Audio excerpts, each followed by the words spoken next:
یاتی نظیر کافی نظر مثل تو نشد پیدا جانا جگ راج کو تاج تورے سر سوہے تجھ ہی کو شہے تو سرا جانا نحمده ونصلي ونسلم على سيدنا محمد رسوله النبي الكريم أما بعد فأعوذ بالله من الشيطان الرجيم بسم الله الرحمن الرحيم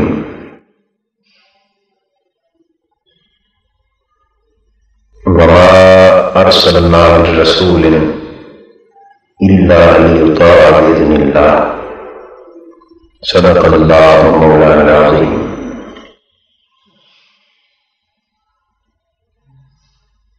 محترم مکرم حاضرین، معزز خواتین،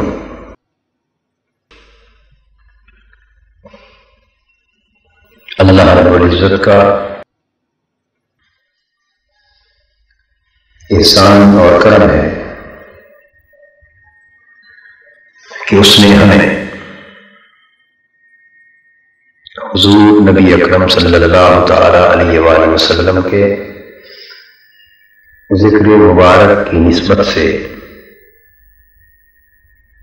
محفل میلاد کی اس تقریب سعید میں شرکت کا موقع مرحمت فرمایا ہے۔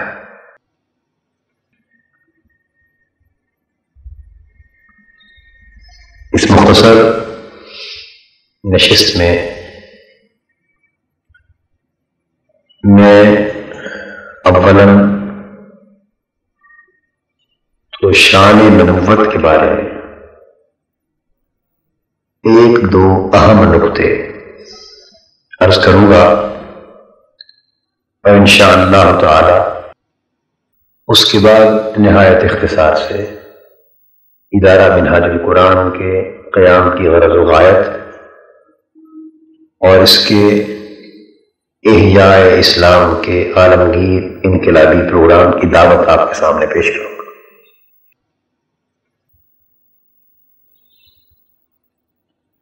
اللہ رب العزت نے انبیاء علیہ السلام کی بعثت کے ذکر میں یہ بات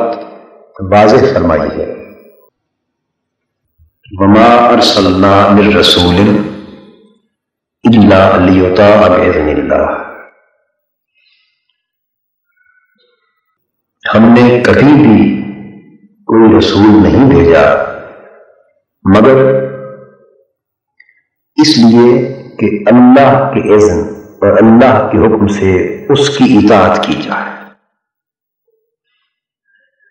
گویا روئے زمین پر کائنات انسانی میں جب بھی کسی نبی کو و رسول کو مبعوث کیا جاتا ہے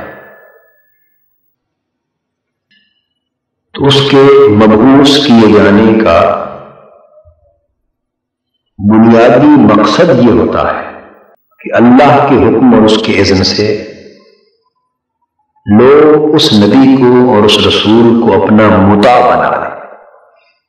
اپنا آئیڈیل بنا لیں، لیطاع باذن اللہ، لوگ اس کی اطاعت کریں، یعنی اس کے ہر حکم کو مانیں، اس کی ہر بات کو مبنی بر حقیقت تصور کرتے ہوئے، حق اور سچی تصور کرتے ہوئے اس پر ایمان لائیں، اس پر عمل کریں، اس کے ہر عمل کو اپنے لیے لائق تقلید جانیں، جس کا خلاصتاً مفہوم یہ ہے کہ ہم نبی اور رسول کو دنیا میں اس لیے بھیجتے ہیں کہ اس نبی کے دور کے جب تک اس کا زمانہ نبوت ہو اس دور کے تمام افراد اسے اپنا آئیڈیل سمجھے، اور یہی اس پر ایمان لانے کا معنی ہے۔ اب یہاں جو ایک بنیادی نقطہ میں عرض کرنا چاہتا ہوں وہ یہ ہے کہ ہر نبی کو اللہ رب العزت کچھ کمالات دے کر دنیا پر بھیجتا۔ اس لحاظ سے صاحبان کمال تو دنیا میں بے شمار ہوتے ہیں، لیکن معیار کمال کوئی نہیں ہوتا۔ کمال کئی لوگوں کے پاس ہوتا ہے، اور آپ علم والے ہیں، ہنر والے ہیں، فن والے ہیں، آپ میں سے کچھ صنعت و حرفت کے کاروبار اور تجارت کے پیشے سے متعلق ہے، آپ اس امر کو سمجھتے ہیں کہ علم اور فن اور ہنر اور کمال ہزاروں کے پاس ہوتا ہے، لیکن کسی کو معیار کمال تصور کوئی نہیں کرتا۔ اور قرآن کہتا ہے فوق کل ذی علم علیم، کہ ہر علم والے کے اوپر بھی ایک علم والا ہوتا ہے۔ کوئی یہ دعویٰ نہیں کر سکتا کہ میری بات آخری بات ہے اور میرا علم آخری علم ہے اور میرا فن اور میرا کمال آخری فن اور کمال ہے، یعنی اس جیسا کسی کے پاس نہیں یا اس سے بہتر کوئی نہیں ہو سکتا۔ یہ دعویٰ دنیا میں کوئی نہیں کر سکتا۔ کیوں؟ اس لیے کہ صاحبان کمال ہیں اور ایک سے دوسرا بہتر۔ اس طرح دنیا میں ہزاروں صاحبان کمال ہوتے ہیں، تو صاحبان کمال ہو کر بھی یہ دعویٰ اس لیے کوئی نہیں کر سکتا کہ کمال رکھ کر بھی کوئی معیار کمال نہیں ہوتا۔ معیار کمال اسے کہتے ہیں کہ جو ایسا با کمال ہو کہ کمال کا مفہوم بھی اس کے عمل سے متعین ہے، فن کی عظمت بھی اس کے عمل سے متعین ہے۔ ایسا آئیڈیل، ایسا model of behaviour, model of perfection, معیار کمال کوئی نہیں ہوتا۔ اور اللہ پاک فرماتے ہیں کہ اے دنیا والوں، ہم اپنے نبی اور رسول کو دنیا میں بھیجتے ہی اس لیے ہے کہ وہ کائنات میں معیار کمال۔ انبیاء کرام اور رسل اعظام دنیا میں آتے ہی اس مقصد کے لیے ہیں کہ انہیں معیار کمال تصور کیا جائے۔ یہی وجہ ہے کہ جو بات وہ فرما دیتے ہیں وہ حق ہوتی ہے، اور جو کام وہ کر دیتے ہیں وہ صحیح ہوتا۔ ان کے کام میں نہ غلطی ہوتی اور ان کی سوچ میں نہ کوتاہی ہوتی، اور ان کے قول میں نہ کذب ہوتا۔ وہ اپنے قول میں صادق ہوتے، اپنے فکر میں بلند ہوتے، اپنے عمل میں کامل ہوتے۔ اس لیے انبیاء علیہ السلام دنیا پر معیار کمال ہوتے۔ اب یہاں جو نقطہ میں آپ کو سمجھانا چاہتا ہوں وہ یہ کہ حضور علیہ الصلوۃ والسلام کی بعثت سے پہلے جتنے انبیاء کرام دنیا پر تشریف لائے، ہر نبی کا ایک زمانہ تھا۔ ہر نبی ایک زمانے کے لیے مبعوث ہوتا رہا، اور اسی طرح یہ جان لیجئے کہ ایک قوم کی طرف مبعوث ہوتا رہا، یا کسی قبیلے کی طرف، کسی علاقے کی طرف، کسی گاؤں، شہر اور قریے کی طرف۔ یعنی ہر نبی کی بعثت کا ایک زمان تھا، ایک مکان۔ تو ہر نبی کا ایک زمانہ ہوتا ہے۔ اس زمانے میں کہ جس زمانے میں وہ نبی آتا ہے، وہ نبی معیار کمال تب ہی ہو سکتا ہے کہ اگر اس زمانے کے سارے صاحبان کمال پر اس کا کمال برتر ہو۔ اگر اس زمانے میں اس سے بہتر کمال والے لوگ کسی بھی شعبہ زندگی میں اس سے باکمال لوگ موجود ہوں، تو پھر وہ اس گوشہ زندگی میں ان لوگوں کے لیے معیار کمال نہیں رہتا. اس کی مثال آپ یوں سمجھ لیجیے کہ جیسے ایک کم پڑھا لکھا آدمی اپنے علم میں زیادہ پڑھے لکھے آدمی کے لیے معیار کمال نہیں ہو سکتا. تھوڑے پیمانے پر کاروبار کرنے والا آدمی اپنے فن تجارت اور فن صنعت میں وسیع پیمانے پر کاروبار کرنے والے آدمی کے لیے معیار کمال نہیں ہو سکتا. کہ جو شخص خود دوسرے سے بہتر ہے وہ اپنے سے اس شعبے میں کم تر کو اپنا معیار کمال کس طرح مکمل کر سکتا. کم عقل حکمت اور دانائی رکھنے والا آدمی ایک زیادہ دانا اور زیادہ باشعور آدمی کے لیے معیار کمال نہیں ہو سکتا. تو جب ایک نبی کو اس کے زمانے میں اس کے پورے زمانے میں معیار کمال بنایا جا رہا ہے، اس کا مطلب یہ ہوا کہ اس زمانے کے جتنے بھی کمالات ہیں نبی کا کمال ان سب سے برتر ہے. آپ بات کو سمجھ رہے ہیں؟ اس زمانے میں ہزاروں صاحبان کمال ہوں گے، لاکھوں با کمال ہوں گے، کروڑوں با کمال ہوں گے. تو جس جس کے جتنے کمال اس زمانے کے دامن میں موجود ہیں، اس نبی کا کمال ان تمام کمالات سے برتر ہوگا، بلند ہوگا، بالا ہوگا، تو وہ معیار کمال. اور اگر کوئی دوسرا با کمال اس نبی کے کمال سے بہتر ہو جائے، بڑھ جائے، تو وہ نبی معیار کمال نہیں رہتا. اور جب معیار کمال نہیں رہتا اس تو پھر مطاع مطلق نہیں ہے، پھر اس کی سبمیشن ممکن نہیں رہتی، اس کے لیے اوبیڈینس ممکن نہیں رہتی، اسے فالو کرنا پاسبل نہیں رہتا، اس کے نقش قدم پر چلنا ممکن نہیں رہتا، اس کے اشارے ابرو پر گردنیں کوئی نہیں کٹواتا، اس کی بات کو حق کوئی تصور نہیں کرتا. اس لیے کہ پھر معاذ اللہ شیطان کی طرح یہ خیال آتا ہے کہ انا خیر منہ خلقتنی من نار وخلقتہ من طین، کہ میں اسے سجدہ کیسے کروں، میں تو خود اس سے بہتر ہوں، تو نے مجھے آگ سے بنایا ہے، اسے مٹی سے بنایا ہے. انسان پھر اس مغالطے میں مبتلا ہو جاتا ہے. سو پیکر نبوت کو اس زمانے کے اندر معیار کمال کے طور پر قائم رکھنے کے لیے ضروری ہوتا ہے کہ وہ زمانے کے سارے کمالات پر اس کا کمال حاوی ہو. جب یہ بنیادی نقطہ واضح ہو گیا، اب ہمیں انبیاء علیہ السلام کی تاریخ کو سمجھنے میں مدد ملے گی کہ انسانیت اپنی عقل و خیرت کے بلوغ کا سفر طے کرتی رہی. انسان اپنی انتہائی سادہ عقل کی حالت سے اٹھتا ہوا ڈیولپمنٹل پروسیس میں سے گزرتا ہوا، ایک ایوولوشنری پروسیس میں سے گزرتا ہوا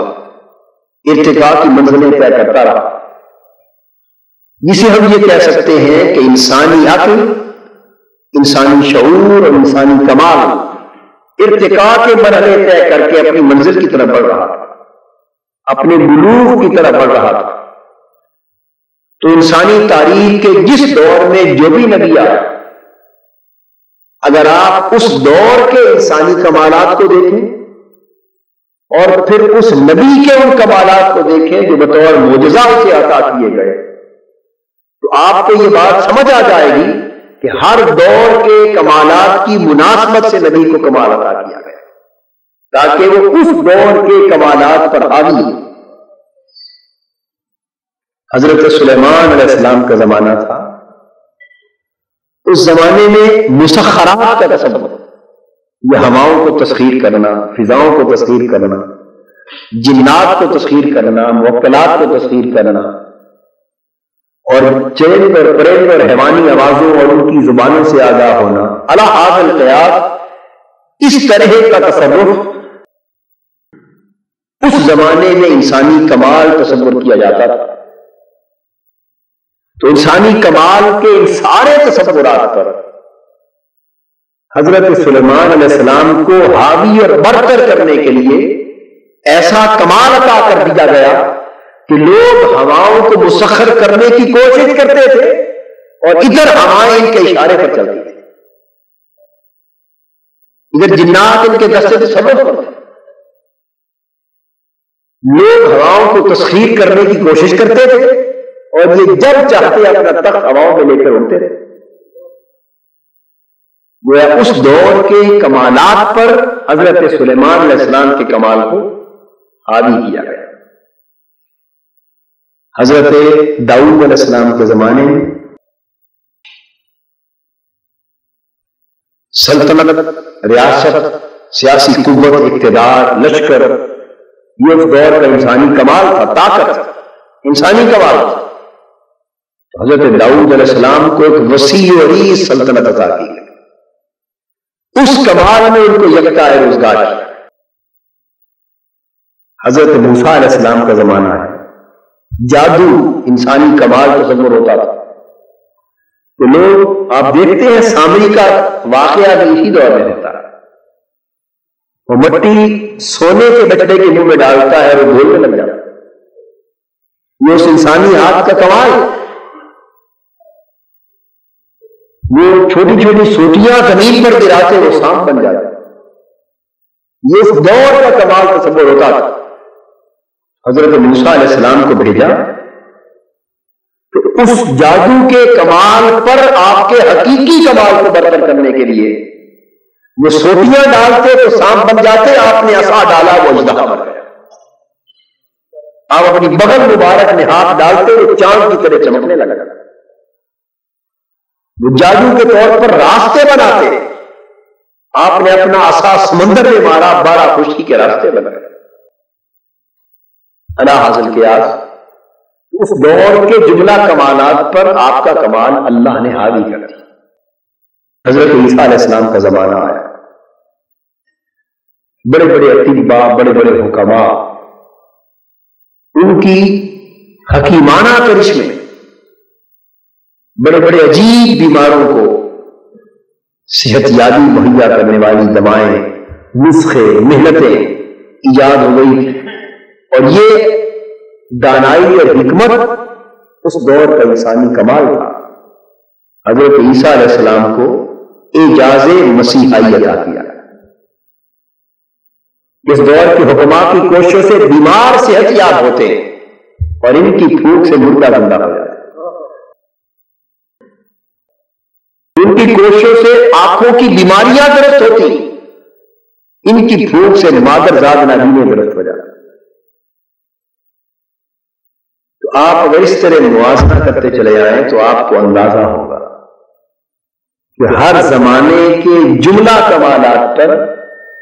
اس دور کے نبی کے کمال کو اللہ نے حاوی فرما دیا، تاکہ وہ نبی اس زمانے کے لیے معیار کمال۔ چنانچہ حضور نبی اکرم صلی اللہ تعالی علیہ وسلم کا زمانہ بعثت آیا،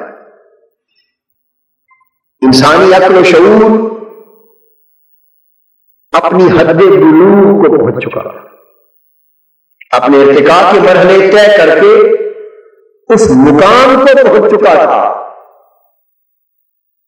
کہ عقل و خرد اور شعور کے بلوغ کا وہ درجہ انسان کی پوری تاریخ میں ایک زمانے کے طور پر، اجتماعی طور پر کبھی پہلے میسر نہ آیا۔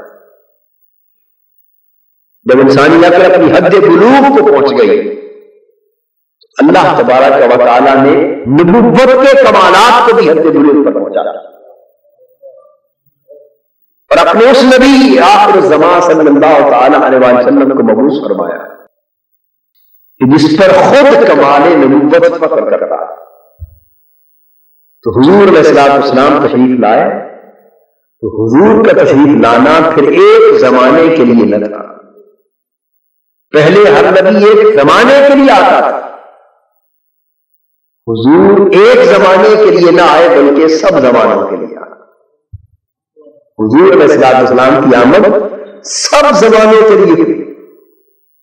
اس لیے قرآن نے حضور علیہ السلام کا ذکر جب بھی کیا وَمَا أَرْسَلْنَاكَ إِلَّا رَحْمَةً لِلْعَالَمِينَ کہہ کر کیا، الحمدللہ رب العالمین جب اپنی ربوبیت کا ذکر کرتا ہے تو اپنی ربوبیت کی وسعتوں کو العالمین کے ذریعے بیان کرتا ہے، اور جب نبی کے دائرہ نبوت کی وسعت کا ذکر کرتا ہے تو اسی العالمین کے ذریعے بیان کرتا ہے، یعنی اس نبی کے دامن نبوت کو اور اس نبی کے زمانہ رسالت کو ایک زمانے پر نہیں بلکہ سب زمانوں پر حاضر ہے، اور وقت کی ساری اکائیاں اس نبی کے دامن نبوت میں سمٹ گئی۔ وقت کی ساری اکائیاں، وقت کے سارے فیصلے، زمان کی ساری وسعتیں اور مکان کی ساری وسعتیں سمٹ کر اس نبی کے دامن نبوت میں آ گئی۔ اب یہاں پھر اسی نقطے کو سمجھیں کہ جب سارے زمانے حضور نبی اکرم صلی اللہ تعالی علیہ وسلم کا ایک زمانہ بن گیا، سارے زمانے مل کر حضور کا زمانہ ہو گیا، اور نبی کے لیے ضروری ہے کہ وہ اپنے زمانے کے سب کمالات پر حاضر، تو حضور کا زمانہ نبوت قیامت تک کے لیے، ابد الآباد تک کے لیے، جب تک صفحہ ہستی پر نشان زندگی ہے، جب تک کائنات انسانی میں عقل و شعور کا ارتقاء ہے، جب تک اس کائنات پست بالا میں زندگی کا نام و نشان ہے، تا انعقاد قیامت سارا زمانہ حضور کا زمانہ، اس لیے حضور کو خاتم النبیین بنایا۔ تو میں ختم بالنبیون، پہلے نبی آتے اور ایک کا زمانہ بیت جانے کے بعد دوسرے نبی کا زمانہ شروع ہو جاتا، پھر اگلے نبی کا زمانہ شروع ہو جاتا، یہ سلسلہ چلتا رہا، لیکن وہ نقطہ جہاں یہ سلسلہ جا کر ختم ہو گیا وہ نقطہ میری نبوت کا لگتا ہے۔ اب سارا انبیاء کا سلسلہ مجھ پر آ کر ختم ہو گیا، اب قیامت تک سارے زمانے میری نبوت کے تحت، اس لیے حضور علیہ الصلوۃ والسلام کے بعد کوئی نبی نہیں آ سکتا، کوئی بعثت نہیں ہو سکتی، کوئی نیا دین نہیں آ سکتا، کوئی وحی نہیں آ سکتی، کوئی کتاب نہیں آ سکتی، کوئی پیکر سیرت نہیں آ سکتا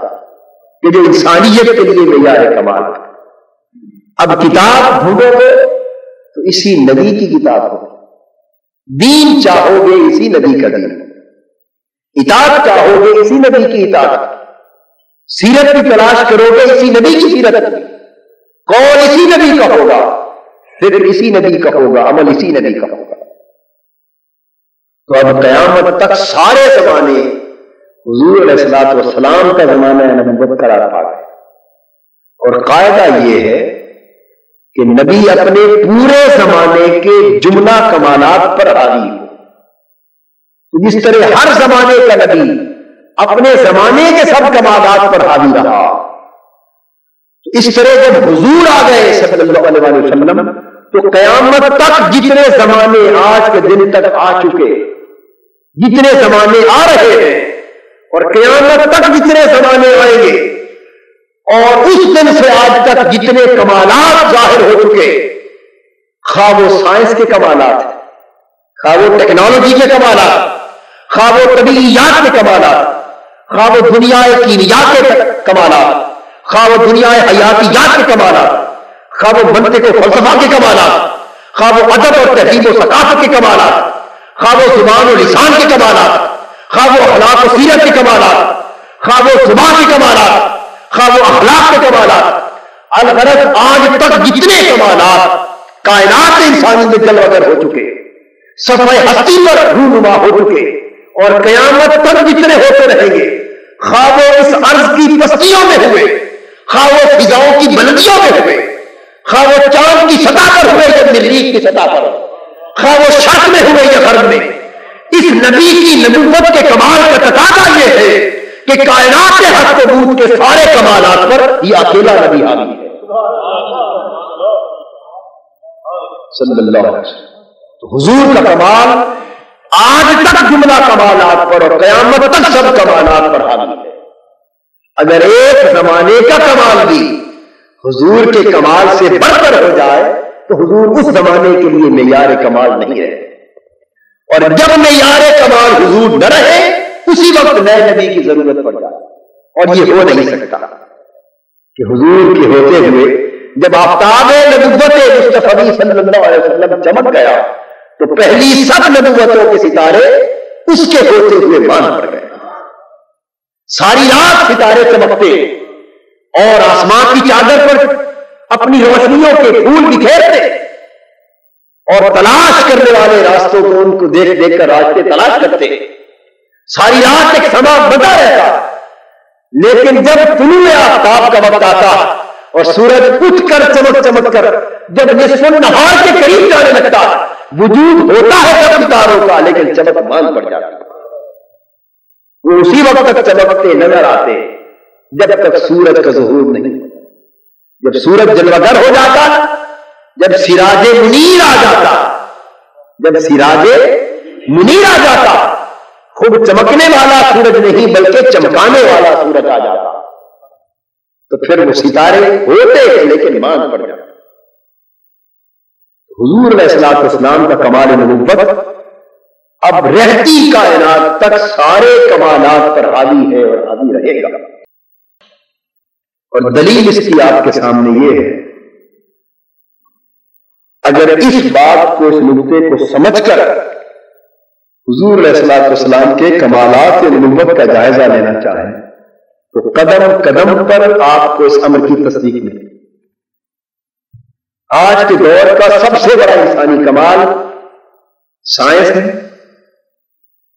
اور اس وقت تک سائنس کا سب سے بڑا انسانی کمال چاند کی تسخیر، یعنی کرۂ ارضی کو چھوڑ کر فضاؤں کی بلندیوں تک پہنچ جانا اور وہاں سے نیچے رابطہ کرنا، یہ پلٹ آنا، یہ آج کے دور کے سائنسی کمال کا نقطہ عروج. تو انسانی کمال ابھی چاند پر پہنچا، لیکن اس زمانے کا معیار کمال نبی چاند کی گرد کو بھی نیچے چھوڑ کر عرش مولا سے آگے جا چکا. انسان ابھی اپنی سائنس اور ٹیکنالوجی کے ارتقاء کے دور میں ابھی عالم مکان کے سینوں کو چیر رہا ہے، اور یہ نبی مکان کو چھوڑ کر لامکان سے بھی گزر چکا ہے، مقام قاوت اور سین تک جا چکا ہے. آج کا انسان مرتے ہوئے انسان کو پھر زندہ کرنے کی، مرتے ہوئے انسان کو ایک نئی زندگی سے آشنا کرنے کی تگ و دو میں ہے. اور وہ 10-12 گھنٹے کے لیے، 14 گھنٹے کے لیے جب ہارٹ سرجری کرتا ہے تو دل کو الگ نکال کر وہ ایک مصنوعی زندگی سے انسان کو آشنا کرتا اور کوشش کر رہا ہے کہ زندگی کو دوام مل سکے، لیکن ابھی کسی مرے ہوئے انسان کو پھر زندہ کرنا باقی ہے. یہ نبی اپنے قدم کی ٹھوکروں سے کنکریوں کو زندگی عطا کرتا ہے. یہ سوکھے ہوئے کھجور کے تنوں کو اپنے جسد اقدس کے بس کرنے سے زندگی عطا کر چکا ہے. یہ بے زبانوں کو زبان دے چکا ہے، یہ بے شعوروں کو شعور دے چکا ہے، یہ کھجور کے خوش تنوں کو زندہ کر چکا ہے، یہ توجہ سے ہاتھوں کی کنکریوں کو بلا چکا ہے.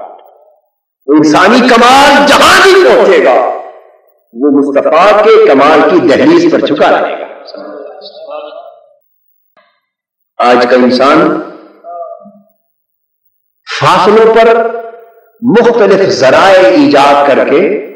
فاصلوں پر ہونے والے واقعات کو اسکرین پر دیکھنے کے قابل ہو گیا، دور سے آوازیں سننے کے لائق ہو گیا. لیکن اس دور کا نبی مکہ کی وادی میں بیٹھ کر عرش مولا پر فرشتوں کی تسبیح کو سن رہا ہے، آسمانوں پر کھلتے ہوئے دروازوں کی آوازیں سن رہا ہے، اور بطن مادر میں لوح محفوظ پر چلنے والے قلم کو سن رہا ہے. اس کمال پر اس جہت سے بھی حاوی ہے. ابھی انسان ایک جسم کو دوسری جگہ منتقل کرنے کی کوشش میں ہے کہ اس کے ذرات جسمانی کو تحلیل کر کے دوسری جگہ منتقل کیا جائے، پھر وہاں مجتمع کیا جائے. انسان اس کوشش میں ہے، اور یہ نبی بیت المقدس کو مکہ میں کھڑے ہو کر دکھا چکا اور مدینہ میں کھڑے ہو کر نجاشی کی موت کا نظارہ آنکھوں سے دیکھ چکا اور صحابہ کو جنازے پر آ چکا ہے.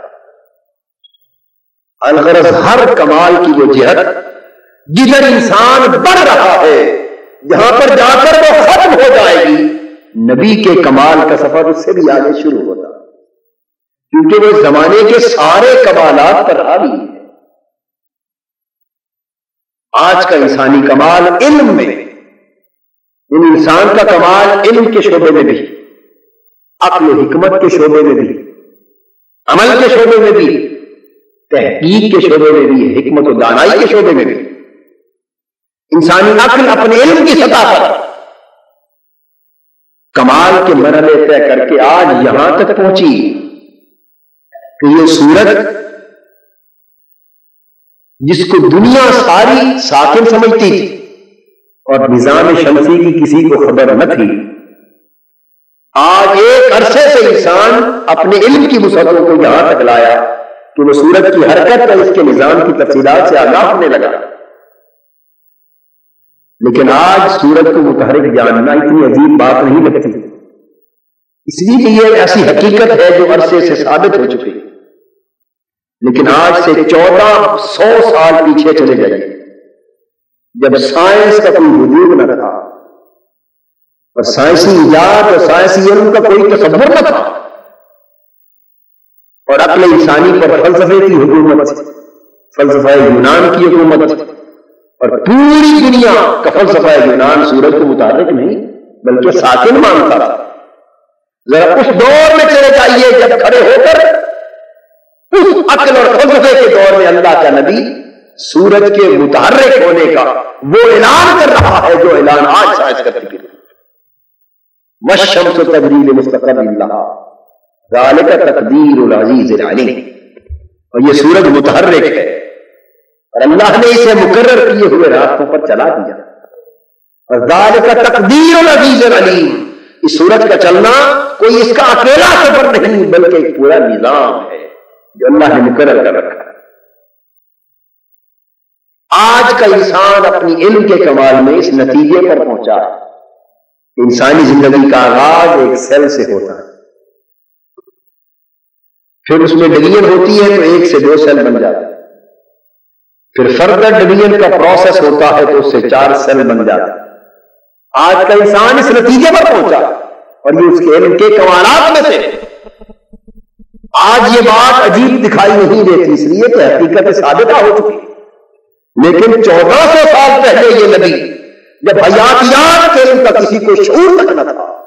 یہ قرآن کی زبان میں اعلان فرما چکا ہے، یا ایھا الناس اتقوا ربکم الذی خلقکم من نفس واحدہ وخلق منها زوجها وبث منهما رجالا کثیرا ونساء۔ لوگوں اپنے اس رب سے ڈرو جس نے تمہیں ایک جان میں سے پیدا کیا، پھر اس ایک جان کے 2 جانیں بنا دی، پھر اسے بڑھا کر 4، 8 اور 16 جانیں بنا دی، انہی میں سے مرد بنائے، انہی میں سے عورتیں بنائے۔ وہ انسانی عقل جہاں آج پہنچتی پھرتی ہے، اللہ کا رسول بہت پہلے وہ بیان فرما چکا ہے۔ آج انسانی عقل تجربات اور تحقیقات کے بعد اس نتیجے پر آج پہنچی ہے کہ زندگی کا آغاز پانی سے ہوا ہے، زندگی کا آغاز پانی سے ہوا، اور اللہ کا نبی 1400 برس پہلے یہ اعلان فرما چکا، وَجَعَلْنَا مِنَ الْمَاءِ كُلَّ شَيْءٍ حَيٍّ، کہ ہم نے ہر زندگی کی علامت کو پانی سے اٹھایا۔ آج انسان کمال کے مرحلے طے کر کے زندگی کے آغاز کی تاریخ ٹریس کر کے یہاں تک پہنچا کہ آغاز میں اوپر کی اور نیچے کی کائنات ایک اکائی تھی، ایک تخلیقی وحدت، ایک یونٹ آف کریشن تھا، اور پھر وہ کہیں پھٹ گیا اور اس طرح زمین وجود میں آئی اور اوپر اور نیچے کے نظام وجود میں آئے۔ لیکن کس طرح پھٹا کیا ہوا اس کی تفصیل کسی کو معلوم نہیں، لیکن 1400 برس پہلے اللہ کا نبی یہ بالائی کائنات کو سماوات کا نام دے کر، زیری کائنات کو ارض کا نام دے کر فرما چکا کہ کانتا رتقا ففتقناہما، یہ ایک اکائی کی وحدت تھی، ہم نے ان کو جدا کر کے پھوڑ کے 2 حصے بنا دی، اوپر کا حصہ سما ہو گیا، نیچے کا ارض ہو گیا۔ الغرض آپ انسانی کمال کی جس جہت پر چل پڑے، سیاسی علم کی جہت پر چل پڑے، قانونی عدالتی علم کی جہت پر چل پڑے، تو سیاسی جہت پر بین الاقوامی سطح پر انسانی علم کا کمال کوئی بنیادی انسانی حقوق کے تصور ہی تک پہنچا ہے نا، مشاورت کے حق تک ہی تک پہنچا ہے نا، حکومت کی غلط باتوں پر حق کے تنقید تک ہی پہنچا ہے نا، حکومت میں شرکت کا حق لینے تک ہی پہنچا ہے نا، آمریت اور شہنشاہیت کے خاتمے تک ہی پہنچا ہے نا،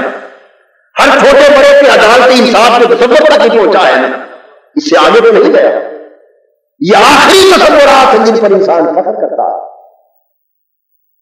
تو یہ تصورات اگر یو این او کے چارٹر میں آج سے 30 برس 50 برس 60 برس پہلے ملے تو اللہ کا نبی 1400 برس ان میں سے ہر ایک کا نام لے کر ڈکلیئر کر چکا، لا خلافت الا مشورہ، بغیر مشورے اور عوام کی شرکت کے حکومت نہیں ہے۔ اللہ کا نبی بنیادی انسانی حقوق کا چارٹر دے چکا ہے۔ ان دماءکم واموالکم واعراضکم حرام علیکم کحرمت یومکم ھذا، جان مال عزت و آبرو کے تحفظ کا حق آج کی سیاست کی ڈیولپمنٹ ہے، فنڈامنٹل رائٹ ہے۔ اللہ کا نبی 1400 برس پہلے فرما چکا کہ تمہاری جان، تمہارا مال، عزت و آبرو تمہارے اوپر اس طرح حرام ہے جس طرح یہ مکہ کا شہر حرام، آج کا دن حرام، کوئی کسی کی عزت آبرو اور جان و مال کے ہاتھ نہیں اٹھا سکتا۔ آج انسانی عدل میں مساوات کے تصور کو ماننے لگی ہے، لیکن ابھی اتنی پست ہے کہ اس میں پریروگیٹیوز کو بھی مانتی آ رہی ہے۔ بعض طبقوں کو مراعات یافتہ طبقہ بھی عقل گردان تھی، بعض افراد کے لیے آپ یورپ یا امریکہ، آپ لندن کے آئین کو، یعنی انگلینڈ کے انگلش آئین کو دیکھیے، اپنے پاکستان کے آئین کو دیکھیے، اور دنیا کے کئی ممالک کے دستوروں کو دیکھیے، عدالت میں قانون کی برتری اور مساوات کا دعویٰ کرنے والی عقل آج بھی آئینوں کے اندر کئی لوگوں کی قانون سے برتری کو تسلیم کرتی ہے۔ بعض افراد کو قانون سے مستثنا تصور کیا جاتا ہے، ان کو پریروگیٹیوز کا نام دیتے ہیں آئین کی زبان میں۔ ایک وقت آئے گا جب انسانی عقل اس پریروگیٹیو کے بت کو بھی توڑنے پر مجبور ہوگی، وہ اس کا کمال ہوگا۔ لیکن اللہ کا نبی 1400 سال پہلے ان پریروگیٹیوز اور مراعات کے سارے بتوں کو توڑ چکا۔ جب ایک قبیلے کی عورت فاطمہ کے ہاتھ کاٹنے کا حکم دیا گیا چوری پر، اور آپ کو سفارش کی گئی، تو آپ نے فرمایا تم سے پہلی امتیں اسی لیے تباہ و برباد ہو گئی کہ ان میں سے کوئی بڑا جرم کرتا تو اسے چھوڑ دیا جائے، چھوٹا جرم کرتا تو اسے پکڑ لیا جائے۔ تم اس فاطمہ کی سفارش کرتے ہو، لو کانت فاطمہ بنت محمد لقطعت، اگر فاطمہ بنت محمد بھی ہوتی تو اس کے ہاتھ بھی کاٹ دیے جاتے۔ الغرض آپ جس بھی شعبہ زندگی کی سمت میں نکل جائے، زندگی کی راہوں میں سے جس راہ پر نکل جائے، علم اور شعور کے میدانوں میں جس میدان پر چاہے نکل جائے، ہر میدان میں سفر جہاں جا کر ختم ہوگا اس سے اوپر اللہ کا رسول، اور کمال جہاں جا کر رک جائے گا اس سے اوپر اللہ کے نبی کا کمال۔ نبی آخر زمان صلی اللہ علیہ وسلم آخر زمان نبی اسی لیے ہے کہ قیامت تک کوئی کمال حضور کے دامن سے باہر نہیں ہو سکتا، اور آپ کا کمال نبوت ساری کائنات انسانی کے کمالات پر حاوی ہے اور محیط ہے، اس لیے قیامت تک ہر کس و ناقص کے لیے حضور ہی معیار کمال۔ قرآن کے جتنے کمالات ہیں وہ بھی صاحب قرآن کے، کتاب کا کمال صاحب کتاب کا کمال ہوتا ہے، تو قرآن کے جتنے کمالات منظر عام پہ آتے جائیں گے وہ اللہ کے نبی کے کمال، اخلاق اور سیرت کے جتنے کمالات ہیں وہ بھی حضور کے کمال ہی سے نکلے۔ حاضرین محترم، اس لیے حضور علیہ السلام کی نبوت کو اللہ رب العزت نے عالمگیر نبوت بنایا، کائناتی نبوت بنایا، آفاقی نبوت بنایا، دائمی اور ابدی نبوت بنایا ہے، حتمی اور قطعی نبوت بنایا، اور جس طرح حضور کی نبوت دائمی آفاقی ابدی ہے اور عالمگیر اور کائناتی ہے، کسی ایک علاقے کے لیے نہیں، کسی ایک نسل، قبیلے اور ملک اور خطے کے لیے نہیں، اسی طرح حضور کی امت کے لیے اسلام کا پیغام بھی کائناتی، اسلام کا پیغام بھی ابدی ہے، قطعی اور زمان و مکان کی حدوں سے ماورا ہے۔ اور اسی طرح حضور صلی اللہ تعالی علیہ وسلم کی نیابت میں، حضور کی نیابت میں حضور کی امت کی ذمہ داری بھی عالمگیر اور آفاقی اور کائناتی ذمہ داری۔ سو آج ادارہ منہاج القرآن کا قیام حضور علیہ السلام کی نیابت میں احیاء اسلام کی اس عالمگیر ذمہ داری کو نبھانے کے لیے وجود میں آیا۔ اگر حضور علیہ السلام کی امت صرف کسی ایک ملک، خطے اور علاقے سے ہی مختص ہوتی تو دینی کام بھی صرف اسی خطے اور علاقے کے لیے ہی ہوتا۔ اگر اسلام کی دعوت اور حضور کی امت کا وجود صرف ایک طرز کی زندگی، مثلا عبادات کو بہتر کر لینا، آپس کے چند معاملات کو بہتر کر لینا اور اخلاق کی چند قدروں کو اپنے اندر پیدا کر لینا، اگر حضور کی دعوت صرف اس طرح ہی محدود ہوتی تو پھر اتنا ہی کام کر لینے سے دعوت اسلام کا حق ادا ہو جاتا۔ لیکن نہیں، آقا دو جہاں صلی اللہ علیہ وآلہ وسلم نے تو اپنی بعثت کا مقصد عالمگیر سطح پر دین حق کو غالب کر دینا بیان۔ والذی ارسل رسولہ بالہدی ودین الحق لیظہرہ علی الدین کلہ، تاکہ اس دین حق کو عالمی سطح پر غالب کر دیا جائے، تمام ادیان، مذاہب اور تمام افکار و نظریات پر اسے غالب کر دیا جائے، اس کی عظمت و خدمت کا جھنڈا شرق سے غرب تک ہر سو لہرانے لگے۔ اور حضور علیہ السلام نے اپنے زمانہ اقدس میں، حیات ظاہری کے زمانہ اقدس میں اس کو عملاً وجود عطا کر کے دکھایا، اور وہ غلبہ شرق سے غرب تک اس خطہ ارضی پر ہمیشہ کے لیے قائم رہا۔ اس میں اونچ نیچ، اپس اینڈ ڈاؤنز آتے رہے، زوال و عروج کے احوال آتے رہے، اور اس دور میں جب مجموعی طور پر غلبہ اور تسلط اور عظمت اور نفوذ اسلام کے پاس، یعنی بیلنس آف پاور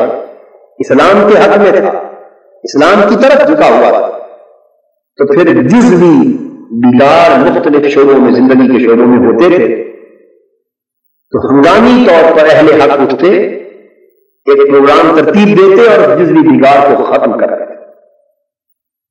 لیکن آج سے 200 سال 250 سال قبل جب امت مسلمہ کا ایک عالمگیر سطح پر انتشار شروع ہوا، سیاسی زوال شروع ہوا، اور امت مسلمہ کی سیاسی، اقتصادی، معاشی، معاشرتی، سماجی، تہذیبی و ثقافتی، علمی، فکری، قانونی، مذہبی، اخلاقی، روحانی زندگی کے سارے گوشے معطل ہو گئے، مفلوج ہو گئے، انتشار کا شکار ہو گئے، زوال کا شکار ہو گئے، اور عظمت مجموعی طور پر ہمارے علم سے، فکر سے، عمل سے جاتی رہی۔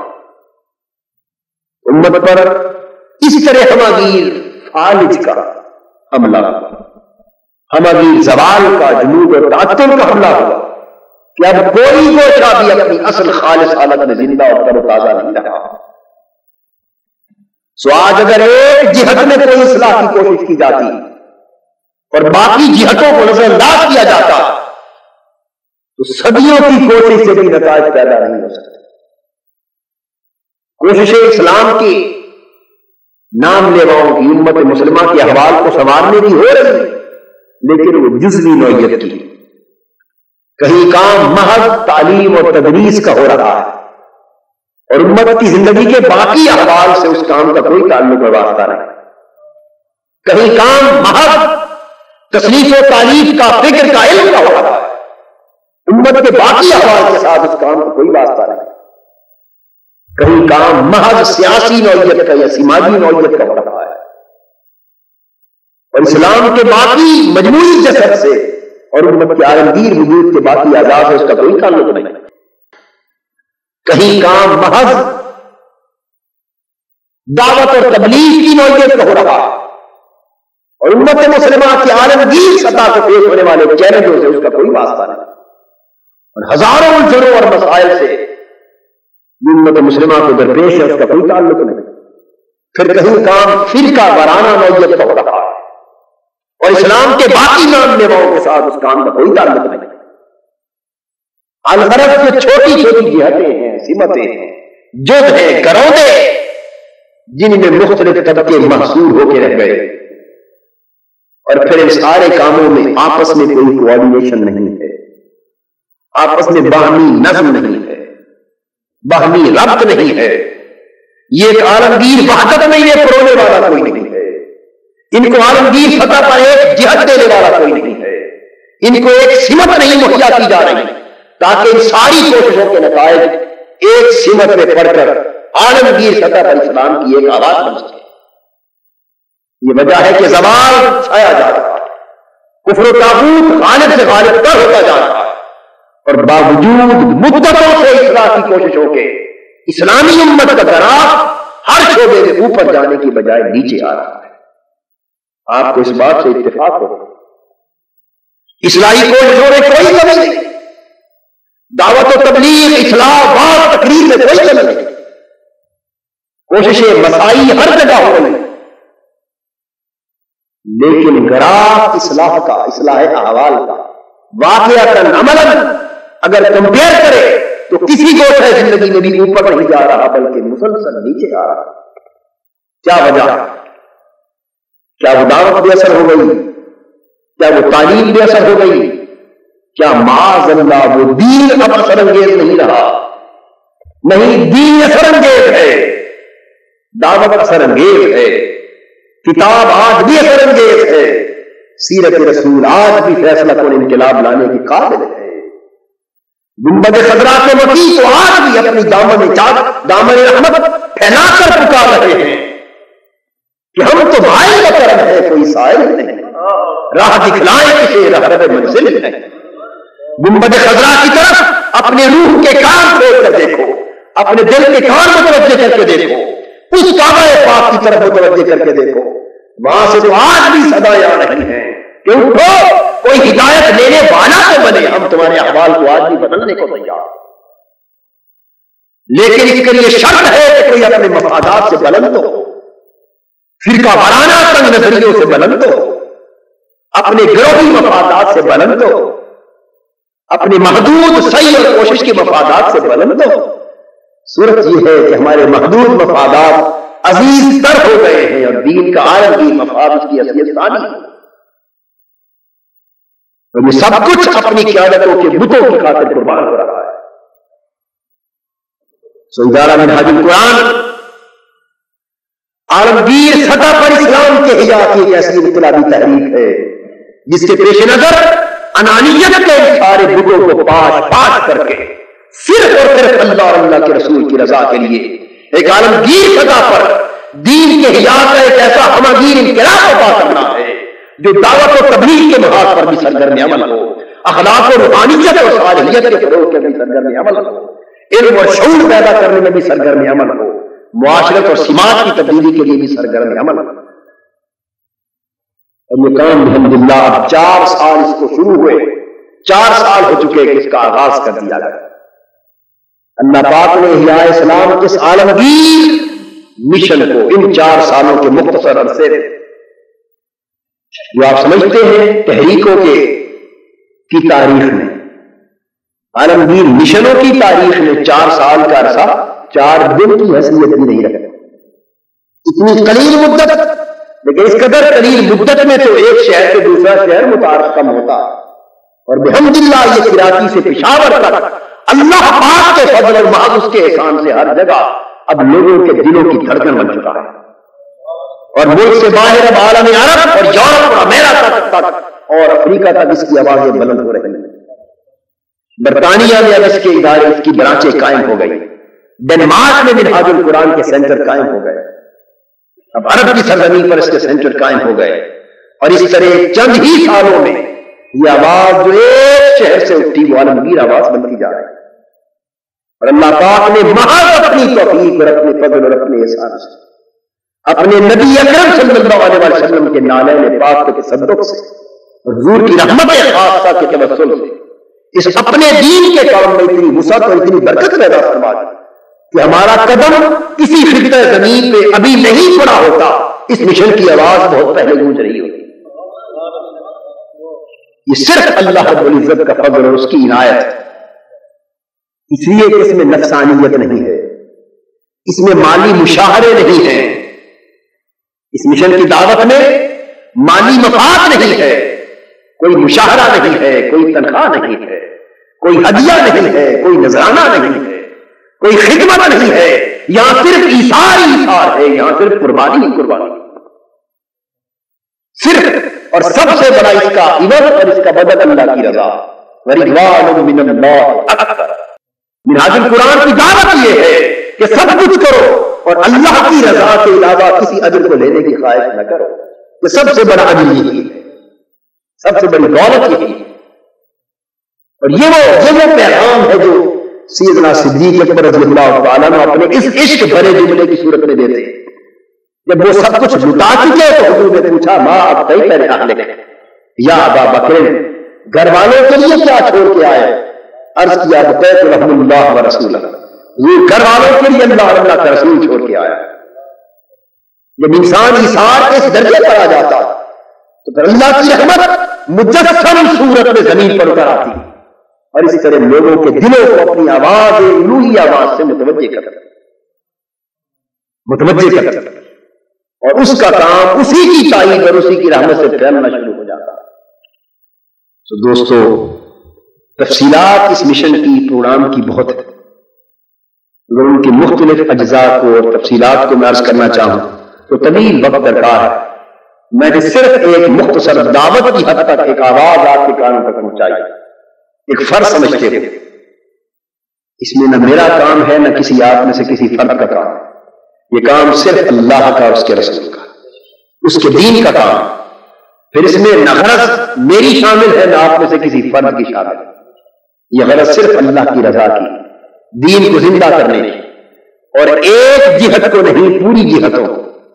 امت مسلمہ کے ایک گوشے کو نہیں سب گوشے، بیک وقت ایک فل فلیج کوآرڈینیشن کی صورت میں، ایک عالمگیر نظم اور ضبط کی صورت میں،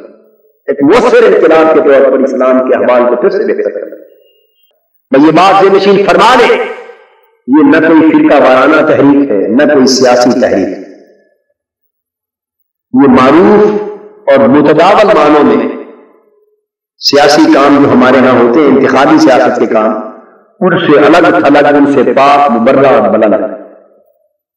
اور نہ یہ گروہی علاقائی اور فرقہ وارانہ نوعیت کا کام، یہ قومی نہیں بلکہ بین الاقوامی اور عالمگیر تحریک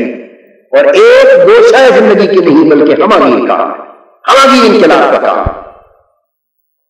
سو آپ حضرات کو میں اس کے گدنا خادم کی حیثیت سے حضور علیہ الصلوۃ والسلام کی سیرت طیبہ کے بیان کی مناسبت سے دعوت دیتا کہ آپ اس عظیم انقلابی مشن کے لیے کچھ وقت نکالیے، اس سے وابستہ ہوں، اس دعوت کو قبول فرمائیں اور دعوت کو آگے پہنچائیں۔ اللہ پاک ہم سب کی کوششوں کو اور اس مجلس میں حاضری کو قبول فرمائے۔ وما علینا الا البلاغ۔